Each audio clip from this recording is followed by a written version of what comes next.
అన్న నార్మల్గా ఇక్కడికి చూడ్డానికి వచ్చారు కదా, అంటే చూసిన తర్వాత మీకు ఏమనిపించింది? అంటే ఇది కరెక్ట్ అనిపించిందా, తప్పు అనిపించిందా? అంటే కాకపోతే ఏదన్నా యాక్షన్ తీసుకునే ముందు ఫస్ట్ అసలు వీళ్ళకి పర్మిషన్స్, ఇప్పుడు బిల్డింగ్ పర్మిషన్స్ ఇస్తేనే కదా వీళ్ళు కట్టడానికి ఆప్షన్ ఉంటది. ఈ పర్మిషన్స్ ఇచ్చిన ముందు వాడిని లాగాల, వాళ్ళని లాగకుండా డైరెక్ట్ వచ్చి వీళ్ళు లోన్స్ కి పోతారు. ఇప్పుడు కూలగొట్టిన తర్వాత ఈఎంఐ కట్టాల్సింది వాళ్ళే. సో ఈ కాన్సిక్వెన్సెస్ అన్ని ఉంటాయి. వీళ్ళు ఏంటంటే గవర్నమెంట్ చేసేది మంచి పనే, కానీ కొంచెం ముందు నుంచి ఎక్కడైతే స్టార్ట్ అయిందో అక్కడ నుంచి లాగాల. డైరెక్ట్ వచ్చి కూలగొట్టేసిన తర్వాత మాట్లాడతామంటే కరెక్ట్ కాదు కదా. అట్లా అంటే ఒపీనియన్ అది. ఇది మంచిదే, చేసే పని మంచిదే. ఇట్లా కూల్చడం అనేది, కూల్చడం అనేది కరెక్ట్ అంటారు. అక్రమ కట్టడాలు కూల్చడం మంచిదే, కానీ కాకపోతే దానికి ముందు కొన్ని ఇంకా పనులు ఉంటాయి కదా. అంటే ఇప్పుడు ఎవరైతే పర్మిషన్స్ ఇచ్చినారో, పర్మిషన్ లేకాడ పర్మిషన్లు ఇచ్చే డబ్బుల కోసము, సో అవి క్లియర్ చేసుకున్న తర్వాత వీళ్ళని వెకేట్ చేసిన తర్వాత వీళ్ళకి టైం ఇచ్చి ఏదో చేయాలి. బట్ సడన్ గా ఆల్ ఆఫ్ సడన్ వచ్చి కూలగొడితే కూడా ఎవరికైనా బాధే కదా. కాకపోతే నేనేమంటున్నానంటే, ఇట్లా చెప్పకుండా ఒక్కసారిగా కూల్చేస్తే ఇబ్బంది కరెక్టే. కాకపోతే గవర్నమెంట్ రోడ్లు ఎందుకు ఇచ్చింది? వీళ్ళకి అసలు పవర్ ఎందుకు ఇచ్చింది? నేను అదే చెప్తున్నాను కదా. ఇప్పుడు అవన్నీ ఇవ్వడానికి ఎవరు? గవర్నమెంటే ఇస్తుంది. ప్రీవియస్ గవర్నమెంట్ లేకపోతే ఆ లోపల ఆఫీసర్లు ఎవరెవరు ఉంటారు, అదంతా కూడా మనీ తీసుకునే ఊరికైతే ఎవరు అయ్యారు కదా. ఇప్పుడు బిల్డర్ కి రోడ్స్ వస్తానే జనాలు వస్తారు, రోడ్లు ఏదన్నా డెవలప్మెంట్ ఉంటానే. బట్ అదంతా రాంగ్ వేలో జరిగింది కాబట్టి సో ఇవన్నీ జరుగుతా ఉంటాయి. మీరేం చెప్పదలుచుకున్నారంటే ఫైనల్ గా హైడ్రా అనేది కరెక్టే? అదేం ప్రాబ్లం 100% కరెక్ట్. 100% కరెక్టే. కాకపోతే ముందు చూసుకోవాలా, అంటే డైరెక్ట్ వచ్చి కూలగొట్టడం కాదు. జనాలు నేను కరెక్ట్ కాదంటానన్నా. ఇప్పుడు కరెక్ట్ అని నేను అంటున్నాను. కరెక్ట్ ఎందుకు కాదో చెప్పనా? ఇప్పుడు ఒక్కొక్కరికి ఒక్కో రకంగా నోటీసులు ఇస్తున్నారు.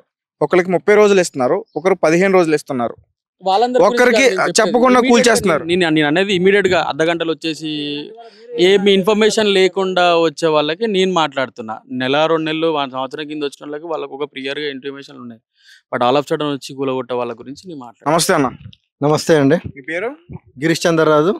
ఎక్కడ మీది? ఇక్కడ మల్లంపేట బాచుపల్లి మాది. సో అంటే ఇప్పుడు చూడడానికి వచ్చారా నార్మల్ గా ఇక్కడికి? టీవీలో న్యూస్ వచ్చింది, దాని తర్వాత అసలు బఫర్ జోన్ అంటే ఏంటిది, ఎఫ్టీఎల్ అంటే ఏంటిది చూస్తే ఒక అవగాహన వస్తుంది కదా. ఫ్యూచర్ లో మనం కూడా జాగ్రత్త పడవచ్చు కదా వీళ్ళ కొనేటప్పుడు. సో ఒక అవగాహన వస్తుందని చెప్పేసి మేము కూడా ఇక్కడికి వచ్చినాం. అంటే ఒక 15 రోజులు 20 రోజుల నుంచి కూడా జరుగుతుంది కదా అన్న, అబ్జర్వ్ చేయలేదు అంతగా? మీడియాలో వచ్చే వరకు అంతా ఎవరికి తెలియదు అండి. ఫ్రాంక్లీ స్పీకింగ్, మీడియాలో వచ్చే వరకు, సోషల్ మీడియాలో వచ్చే వరకు కూడా ఎవరికి తెలియదు. కాకపోతే ఏంటంటే ఇది చాలా బాధాకరమైన విషయం ఏంటంటే, మనకి ఎక్కడ కూడా బుక్స్ లో చిన్నప్పటి నుంచి బఫర్ జోన్ అని, ఎఫ్టీఎల్ జోన్ అని ఎక్కడ ఇయ్యలే. ఈవెన్ బాగా చదువుకున్న వాళ్ళు కూడా ఎవరికి తెలియదు. ఇంజనీరింగ్ చేసి నేను సైబర్ సెక్యూరిటీ ఆర్కిటెక్ట్ పనిచేస్తున్నా, నాకే అసలు ఈ బఫర్ జోన్ అండ్ ఎఫ్టీఎల్ తెలియదు. అలాంటిది కామన్ జోన్స్ ఒకటి ఉంటే అక్కడ నిర్మాణం చేయకూడదని తెలియదు అంటున్నారు. నాకే కదా దాదాపుగా 99% ఆఫ్ ద పబ్లిక్ ఎవరికి తెలియదు. దీనివల్ల ఏమవుతుంది అంటే, జనాలకి ఏంటంటే మనకు పర్మిషన్లు ఉన్నాయా, హెచ్ఎండి లేఅవుట్ అప్రూవల్ ఉందా, ఎల్ఆర్ఎస్ ఉన్నదా, ఇంతవరకు చెక్ చేసుకుంటే తప్ప ఎఫ్టీఎల్ ఒకటి ఉన్నది, బఫర్ జోన్ అనేది పీపుల్ ఎడ్యుకేట్ చేయాల్సిన అవసరం ఉన్నది. ఇప్పుడు ఎట్లయినా ఇప్పుడు పర్మిషన్ ఇచ్చినప్పుడు కూడా మనకి ఏంటంటే ఒక లా తీసుకొని రావాలి. ఏంటిది, ఒక బిల్డర్ తో ఉన్నప్పుడు కూడా స్పెసిఫిక్ పర్మిషన్ తీసుకొని, హైడ్రా సంబంధించింది ఎఫ్టీఎల్ బఫర్ జోన్ కూడా ఒక డాక్యుమెంట్ కూడా పర్మిషన్ కాపీ కావాలి మనకి. ఎట్లయితే ఎల్ఆర్ఎస్ కాపీ బఫర్ జోన్ లో ఉందా లేదా కూడా ఒక సర్టిఫికేట్ కాపీ మనకు కావాలి. అప్పుడు ఏమవుతుంది అంటే పబ్లిక్ కూడా అవేర్నెస్ పెరుగుతుంది. ఇప్పుడు దీనివల్ల ఏమవుతుంది అంటే, ఇప్పుడు చాలా మంది నార్మల్ పీపుల్ ఇక్కడ ఉన్న వాళ్ళు ఎవరు రిచ్ గారు నాకు తెలిసి అందరు ఈఎంఐలు కట్టుకొని బంగారాలు అమ్ముకొని దాని తర్వాత నెల నెల కొంచెం వడ్డీలు తెచ్చుకొని ఎంతో విల్లాలో ఉండాలని ఒక సంతోషం కొద్దిగా కట్టుకున్న పబ్లిక్ వీళ్ళందరూ. దీనివల్ల ఇలా జరగడం వల్ల ఏమవుతుంది అంటే, నార్మల్ పీపుల్కి కూడా ఎటువంటి ఉపయోగం లేదు. కాకపోతే ఏంటంటే, ఇలా కూల్చడం కన్నా ముందు ఒకసారి హింట్ ఇస్తే బాగుండదు. కాకపోతే ఏంటంటే, ఒక విధంగా వాళ్ళకు కొంచెం టెంపరీగా బాధపడ్డా కూడా సమాజానికి ఒక మెసేజ్ వచ్చింది. కాకపోతే ఏంటంటే, దీనికి బాధ్యులు ఎవరు అనేది వెరీ ఇంపార్టెంట్ ఇక్కడ. ఎందుకంటే ఇప్పుడు దీనికి పర్మిషన్ ఎవరు ఇచ్చిండ్రు, దాని తర్వాత ఎలక్ట్రిసిటీ ఎవరు ఇచ్చిండ్రు, వీటన్నిటి కూడా వాళ్ళు బాధ్యులను చేయాలి. అవన్నీ కూడా ప్రభుత్వం నుంచే వస్తాయి. మరి వాళ్ళు కూడా ఇందులో బాధ్యులే కదా. ప్రభుత్వం కూడా ప్రభుత్వం గ్యారంటీగా దీనికి బాధ్యత వహించాల్సిన అవసరం ఉన్నది. ఎందుకంటే పబ్లిక్ తరపున ఎవరు మాట్లాడతారండి? వాళ్ళకి పొద్దున్న లేచి వాళ్ళ ఉద్యోగాలు ఏందో, పాపం ఈఎంఐలు ఏందో తప్ప గవర్నమెంట్కి వెళ్ళి ఎదిరించేంత ధైర్యం ఎవరికి లేదండి. ఎవరినో కూడా ఈ ప్రాసెస్ మాట్లాడాలంటే ఇప్పుడు కూలగొట్టినరు అయిపోయింది. అంత బిల్డింగ్తో బాగా అనిపిస్తుంది, చాలా ఎంత బాగా అనిపిస్తుంది అంటే, అసలు ఎంత కష్టపడితే ఇల్లు అవుతుందని చిన్న అపార్ట్మెంట్ కొనుక్కోవడానికి చాలా మంది కష్టపడతారు.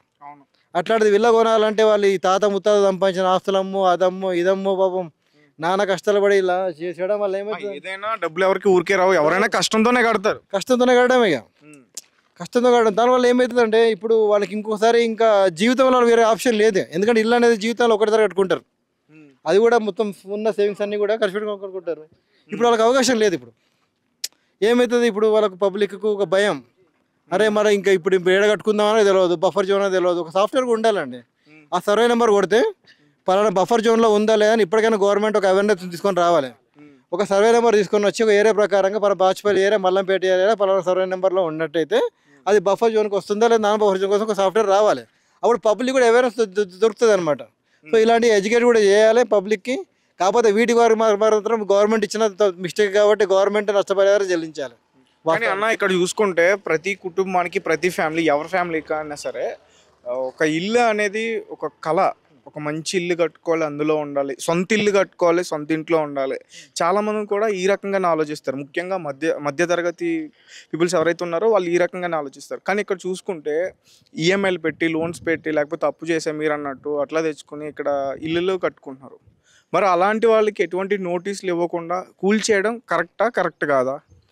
100% అయితే కరెక్ట్ కాదండి, నోటీస్ ఇవ్వాల్సిందే. కాకపోతే ఇక్కడ కస్టమర్ కూడా ఆలోచించాల్సింది ఏంటంటే మనకు చెరువు ఎంత దూరం లేదండి, అది పక్కనే గట్టిగా మునిగింది అనుకోండి ఇవన్నీ కూడా పోతాయి, వాళ్ళకే ఇబ్బంది. ఇది హైడ్రా చేసిన దాంట్లో 100% తప్పు లేదండి. తప్పు ఎక్కడ ఉంది అని అంటే దీనికి అప్రూవల్ ఇవ్వడం వల్ల జనాలకి ఏంది తక్కువ రేట్లో మనకి ఈఎంఐకి డబ్బులు వస్తాయని అనుకుంటారు తప్ప ఇవన్నీ చెక్ చేసుకోరు. కాబట్టి ఇప్పుడు కస్టమర్ ఆలోచించాలి, చెరువు చూసి ఇక్కడ దగ్గరే ఉన్నది, అది కొంచెం పొంగింది అనుకో ఇంట్లో వాటర్ వస్తాయి, పాములు వస్తాయి, ఇంత దూరంలో మెయింటైన్ చేయాలన్న విషయం. ఎందుకంటే ఊర్లో చెరువులు చూసినా కూడా ఊరో చెరువు ఎక్కడ ఉంటాయి, ఇల్లు ఎక్కడ ఉంటాయి.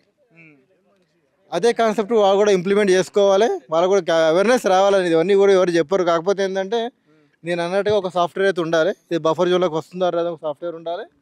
మళ్ళీ దాని తర్వాత పబ్లిక్ కూడా ఒక పర్మిషన్ కాపీ తీసుకున్నప్పుడు కూడా ఎఫ్టీఎల్ జోన్లు ఉండాలని కూడా ఒక స్టాండర్డ్ సర్టిఫికేట్ కావాలి. మనకి హెచ్ఎండిఏ ఎట్లా అప్రూవల్ ఉందో, జీపీ అప్రూవల్ ఎట్లుందో అట్లే మనకి ఏంటంటే డెఫినెట్గా ఎఫ్టీఎల్ జోన్లో ఉందో సర్టిఫికేట్ మనం తీసుకొని రావాలి. అప్పుడు అది తీసుకోవడం వల్ల ఏమైందంటే కస్టమర్ కూడా ఒక అవేర్నెస్ వస్తుంది. పాపం బిల్డర్ కూడా పాపం వాళ్ళకు కూడా తెలియదు కదండి, వాళ్ళకు కూడా అప్రూవల్ వచ్చింది కూడా వాళ్ళు కొట్టుకొని వెళ్ళిపోయినారు. అంటే ఇప్పుడు బిల్డర్స్ గురించి మాట్లాడితే అసలు తప్పు ఇక్కడ ఉన్న జనాలది కాదు, ఇక్కడ కొనుక్కున్న వీళ్ళ తప్పు కాదు, బిల్డర్స్దే తప్పు. వాళ్ళే ఆక్రమించి వాళ్ళే కబ్జాలు చేసి కట్టి పాపం వీళ్ళని మోసం చేశారని చెప్తున్నారు. మరి ప్రభుత్వం వీటిపైన ఎలా చర్యలు తీసుకుంటుందో మరి వీళ్ళకి అమ్మిన ఎవరైతే ఉన్నారో వాళ్ళపైన కూడా చర్యలు తీసుకునే అవకాశం ఉండాలి కదా. సింపుల్ అండి ద థింగ్. ఇది ఏదైనా ఒక చిన్న ఒక 100 గదాలు ఇల్లు కట్టుకోవాలన్నా కూడా, ఒక చిన్న రేకులు వేసుకోవాలన్నా కూడా ఇవన్నీ పర్మిషన్ కావాలి. పర్మిషన్ లేని ఎవరేం చేయలేరండి. ఇంత పెద్ద లేఅవుట్ ఉన్నది, ఇంత పెద్ద అప్రూవల్ వచ్చినాయి, కరెంట్ వచ్చింది, ఇవంతా ఫెసిలిటీస్ ఉన్నప్పుడు కూడా బిల్డర్ మాత్రం ఎవరేం చేస్తారండి, వాళ్ళు కూడా ల్యాండ్ కొనుక్కున్నట్టే కదా. సో డెఫినెట్గా ఏంటంటే గవర్నమెంట్ ఫాల్ట్. కాకపోతే ఏంటంటే ఇప్పుడు గవర్నమెంట్ క్లెయిమ్ చేయాలి. ఏం చేయాలి, ఇప్పుడు మేమే అప్రూవల్ ఇచ్చినాం, మేమే పర్మిషన్ ఇచ్చినాం, మేమే కూల్ చేస్తారంటే మీరు ఈ గవర్నమెంట్ లేదుగా. గవర్నమెంట్ ఈ గవర్నమెంట్ ఆ గవర్నమెంటే కాదండి, గవర్నమెంట్ అది. గవర్నమెంట్ మారినంత మాత్రాన కలెక్టర్ మారాడు, ఎంఆర్ఓ మారాడు, విఆర్ఓ మారాడు, కార్పొరేటర్ మారారు. అధికారులు వాళ్ళే ఉంటారు. కొత్త సీసాల పాత సారా ఉంటుందండి అంతే. సో ఎంత మాత్రం అధికారులు ఉన్నా గవర్నమెంట్ మారితే ఖచ్చితంగా మరి రాజకీయ నాయకులు ఎవరెవరు ఉన్నారో పెద్ద పెద్ద వాళ్ళందరూ కూడా మారుతారు. సీఎం మారుతారు, పిఎం మారుతారు, హోమ్ మినిస్టర్ అందరూ కూడా చేంజ్ అవుతారు కదా. మరి వాళ్ళు చెప్పినట్టే అధికారులు నడుచుకోవాలి కదా. డెఫినెట్గా నడుచుకోవాలండి. కాకపోతే ఏంటంటే ప్రభుత్వానికి ఒక ప్రోటోకాల్ ఉంటుందండి. ఇప్పుడు నేను ఇవాళ వచ్చిన తర్వాత మధ్యలో కళ్యాణ్ కడదామంట, మంచిగా టూరిస్ట్ ప్లేస్ చేద్దాం అనుకుంటా, అప్పుడు అధికారులు పోయి కట్టద్దండి. ఎందుకంటే ఇప్పుడు గవర్నమెంట్ మారితే వాళ్ళు ఎవరే ఉన్నారు, అధికారులు అల్టిమేట్గా దీనికి బుక్ అయింది ఎవరంటే అధికారులు బుక్ అయ్యారు. పాపం ఇన్నోసెంట్ అంటే పాపం వాళ్ళు. ఇందులో వాళ్ళ బాధ్యత వాళ్ళు ఏంటంటే వాళ్ళు చెప్తే వాళ్ళు నిన్ను ఇండట్టున్నారు, కాకపోతే వాళ్ళు అప్రూవల్ ఇవ్వద్దు, ఇచ్చిండ్రు. అల్టిమేట్గా దీనికి బాధ్యత వాళ్ళదే. కానీ ఇదంతా ప్రాక్టికల్గా పాసిబుల్ కాదండి. అల్టిమేట్గా కష్టపడే లూజ్ అయిపోతూనే ఉంటాడు ఎన్ని మాట్లాడుకున్నా కూడా. కాకపోతే ఏంటంటే సెల్ఫ్ అవేర్నెస్ ఇంపార్టెంట్. ఇప్పుడు స్పీడ్గా నడపొద్దని ఎవరు మనకు చెప్తారు, అంతే పాటించాల్సింది మనం. అల్టిమేట్గా స్పీడ్గా డ్రైవ్ చేద్దాం, మనం పాటించాలి.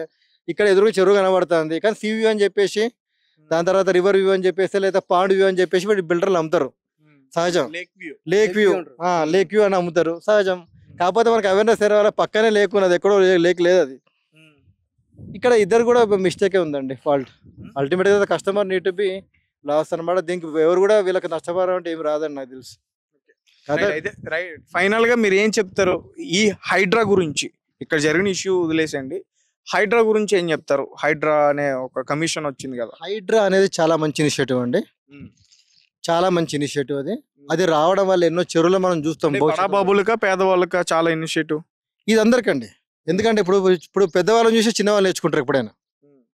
ఇక్కడ మనం ఇక్కడ ప్రజలు ఏం చేస్తారు, అరే ఇప్పుడు ఇక్కడ విల్లాలు కూడా కొట్టినారు కాబట్టి మనం ఫ్యూచర్లో కూడా ఇది హైడ్రా జోన్లో ఉందా లేదా అని తెలుసుకోవడానికి అవేర్నెస్ వస్తుంది. దీనివల్ల బిల్డర్లు కూడా ముందుకు రారు. చెరువులు ఫ్యూచర్లో కాపాడుతామండి. సో గవర్నమెంట్ తీసుకున్న హైడ్రా ఇనిషియేటివ్ మాత్రం very good, excellent initiative.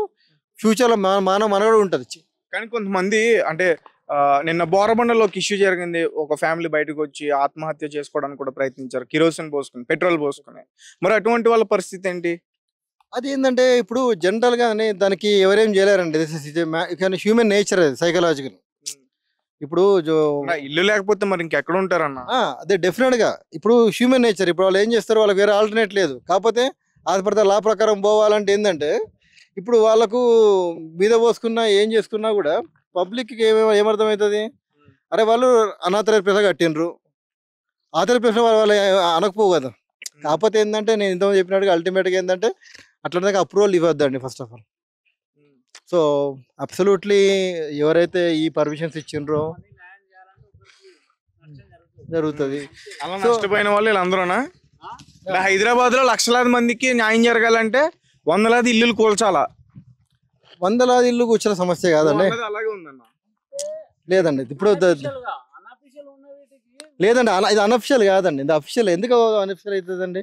Proper permissions ఉన్నాయి, అప్రూవల్స్ ఉన్నాయి. When flat are independent house and proper approvals and permission. ఇప్పుడు నేను ఒక విషయం చెప్తా. అంటే ఇప్పుడు ఇల్లు కొనుక్కున్న తర్వాత కానీ లేకపోతే ల్యాండ్ కొనుక్కున్న తర్వాత కానీ రిజిస్ట్రేషన్ అనేది ఒకటి ఉంటది. అది ఎవరు చేస్తారు? ప్రభుత్వ అధికారులే కదా. మరి ఇప్పుడు రిజిస్ట్రేషన్ అయ్యి అంటున్నారు వీళ్ళందరూ కూడా. మరి అక్కడ అధికారులు కూడా వాళ్ళ వైఫల్యం కనిపించింది కదా ఇందులో. మరి వాళ్ళకు కూడా తెలియాలి కదా ఇది రిజిస్ట్రేషన్ చేయకూడదు, ఇది బఫర్ జోన్ లో ఉందని చెప్పి. అవునండి, ఇప్పుడు డెఫినెట్ గా హైడ్రా అనేది ఒక చట్టం వచ్చిందని మనకి ఇప్పుడు తెలిసింది. సో ఇప్పటిదాకా అవి కూడా గవర్నమెంట్ చేసింది, ఇది గవర్నమెంట్ చేసింది. ఇది ఏంటంటే మీనింగ్ లెస్. కాకపోతే ఏంటంటే దీనివల్ల ఒక హ్యాపీనెస్ ఏంటంటే ఫ్యూచర్ లో చెరువు దగ్గర ఎవరు కట్టుకోరు. అంటే ఇక్కడ పూర్తిగా ప్రజలది తప్పు కాదు, గవర్నమెంట్దే తప్పు. వాళ్ళే ప్రజలు నష్టపోతున్నారు అంతే. అబ్సల్యూట్లీ గవర్నమెంట్ ప్రజలు ఏం చేసిందంటే వాళ్ళు ఈఎంఐ తెచ్చుకున్నారు, లేదా బంగారం తాకాడి పెట్టుకొని డౌన్ పేమెంట్ కట్టుకున్నారు వాళ్ళు. అంతే, ఇక్కడ ఉన్న వాళ్ళందరూ అంతేనండి. ఇప్పుడు ఏం చేస్తారు, కొంచెం డౌన్ కట్టుకుంటే నెలలో ఈఎంఐ కూడా అయిపోతుంది. ఇప్పుడు ఏంది, ఇల్లు లేదు, ఏం లేదు, అంత పెద్ద ఇల్లు కూడా కూలగొట్టి గృహప్రవేశం చేసుకొని ఇల్లు అందరూ వీళ్ళందరికీ రేపు పొద్దున ఖాళీ చేయాలంటే వాళ్ళకి ఎట్లా అనిపిస్తుంది అండి వాళ్ళకు? రైట్. మీరేం చెప్తారు ఈ హైడ్రా కమిషన్ గురించి? అదే ఇనిషియేటివ్ మంచి ఇనిషియేటివ్. బట్ ఏంటంటే ఇలా మీ వెనకాల చూసి కూడా అదే చెప్తారా మీరు?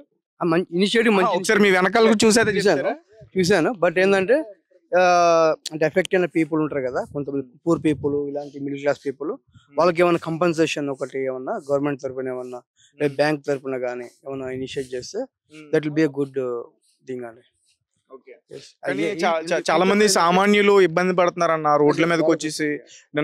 నేను కూడా కొంతమందిని చూసా, వర్షంలో తడిచిపోయారు. నిన్న వర్షం రావడంతో కొన్ని చోట్ల కూల్చేయడంతో వాళ్ళు బయటకు వచ్చి వర్షంలో తడిచిపోయి ఎక్కడికి వెళ్ళాలో తెలియక. మరి అటువంటి వాళ్ళ పరిస్థితి ఏంటి? అదే నేను ఏంటంటే వాళ్ళ ఏంటంటే ఇప్పుడు సడన్ గా ఇప్పుడు మొన్నటిదాకా నోటీస్ ఇవ్వలేదండి వీళ్ళకి. అలా పెసరని వచ్చేసారు. నోటీస్ ఇచ్చే ముందు కూడా వీళ్ళు ఏమనుకుంటారు, మన ఇంట్లో మనం ఉన్నాం, హ్యాపీగా ఉన్నాం అనుకుంటారు. కానీ సడన్ గా మన ఇల్లే కొలాప్స్ అవుతుందని ఎవరు అనుకోరు కదా. సో వీళ్ళకి అది జరిగింది. సో వీళ్ళు ఏంటంటే రోడ్డు పడ్డారు. ఇంకో లాంగ్వేజ్ మాట్లాడాలంటే రోడ్డు పడ్డారు. సో వీళ్ళకి అలా లేకపోతే ఎవరైనా సరే రోడ్డు మీద, మీరైనా నేనైనా రోడ్డు మీద పడిపోతారు. సో అలాంటి వాళ్ళకి ఏంటంటే కొంచెం గవర్నమెంట్ వాళ్ళు కన్సిడర్ చేసుకొని బిల్డర్ సైడ్ నుంచి కానీ లేకపోతే బ్యాంక్ సైడ్ నుంచి కట్టే ఈఎంఐస్ లో కానీ అట్లీస్ట్ వాళ్ళకి సమ్ కంపన్సేషన్ కానీ లేకపోతే ఒక 30 సమ్ పర్సెంటేజ్ వాళ్ళకి ఏమన్నా చేస్తే బాగుంటుంది అని నా ఒపీనియన్. Okay, thank you.